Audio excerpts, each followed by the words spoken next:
सबसे बड़ा बुद्धिजीवी प्राणी। मनुष्य ने दुनिया की चीज बना डाली, रॉकेट, मिसाइल, एटम बम, क्या क्या चीज बना डाला जिसका कोई हिसाब नहीं, क्योंकि इसमें बहुत बड़ा प्रेम भरा हुआ है। इस परमात्मा ने जब बनाया तो इसमें एक अच्छा सा दिमाग भी है, लेकिन भगवान भी परेशान हो गया। भगवान ने तो इंसान को बनाया, लेकिन इंसान फिर जो है भगवान को बनाने लगा। इंसान जो है, हमारे पूज्य भैया सुनाया करते थे कि राम गढ़े मनई और मनैया गढ़े राम की। तो महापुरुषों बड़ी बात कि परमात्मा का देन है। एक ठाकुर साहब थे, ब्राह्मणों के मोहल्ले में रहा करते थे। ब्राह्मणों के मोहल्ले में रहते थे तो उनकी एक आदत थी, वो चिकन खाते थे। चिकन समझते हैं बाबू जी? समझा थे ना कुछ? मुर्गा। ब्राह्मणों के मोहल्ले में रहते थे, वो मुर्गा खाते थे। जब मुर्गा बनाए तो उसकी जो महक है जाए तो सब ब्राह्मण लोग सब नाराज हुए, आके कंप्लेंट करें चिकन बनाते हैं यार, ब्राह्मणों का मोहल्ला है। इतनी शिकायत किए, मुंबई से किए, बहुत शिकायत किए।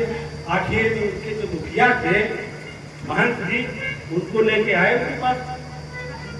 महंत जी ने कहा, सर आप चिकन क्यों बनाते हैं, ये ब्राह्मणों का मोहल्ला है। कहा कहते हमारी तो आदत है। क्या ऐसा करो, तुम ब्राह्मण बन जाओ, समझे? तुम ब्राह्मण बन जाओ। तो ठाकुर साहब ने कहा ठीक है, ब्राह्मण बन जाते हैं। तो पंडित जी आए, महंत जी, सारे लोग जो है मंत्र पढ़े, जैसा होता है आपका खुद मंत्र पढ़ करके गंगा जल है, आपसे तुम ब्राह्मण होता है ना। आजकल प्रतिष्ठा हो रही है, मंत्र पढ़ करके मूर्ति में डाला जाता है। अब ठाकुर साहब ब्राह्मण। दूसरे दिन क्या हुआ, पंडित ठाकुर साहब ने फिर चिकन बना दिया। अगले दिन ठाकुर साहब ने फिर चिकन बनाया, फिर हंगामा होने लगा। सब जुट के आए ठाकुर साहब के पास।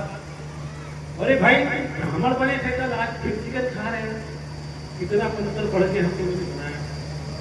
तो आगे देखते हैं कि ठाकुर साहब जो है चिकन के ऊपर मंत्र पढ़ करके गंगा जल छिड़क के कह रहे हैं, अब तक तुम चिकन थे, अब आलू हो गए। मंत्र पढ़ के कह रहे थे कि अब तक तो तुम चिकन थे, अब आलू हो गए। मंत्र की ताकत होती है।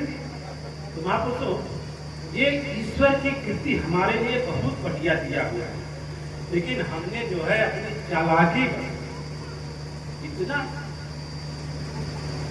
ईश्वर की सबसे श्रेष्ठ रचना कौन सी है? मनुष्य।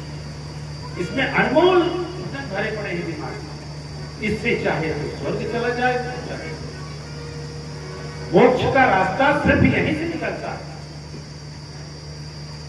मोक्ष का रास्ता जो कहा गया है वो कहां से निकलता है? और योनि में नहीं है, सिर्फ एकमात्र हमारी योनि मनुष्य।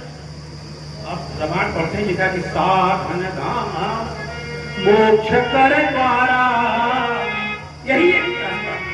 ये परमात्मा ने इतना सुंदर कर दिया है, लेकिन महापुरुषों इस सुंदर फल को पा करके हमने अगर ऐसे ही गंवा दिया तो बेकार हो जाएगा। इसलिए महापुरुषों ज्यादा समय नहीं, एकदम बिल्कुल समय कम से कम है। इसलिए जितने भी महापुरुष आए हैं सब जो है बड़े प्रेम से रहे। कहते हैं क्या कि प्रेम जब अनंत हो गया, एक ही लाइन आती है, प्रेम जब अनंत हो गया, रोम रोम संत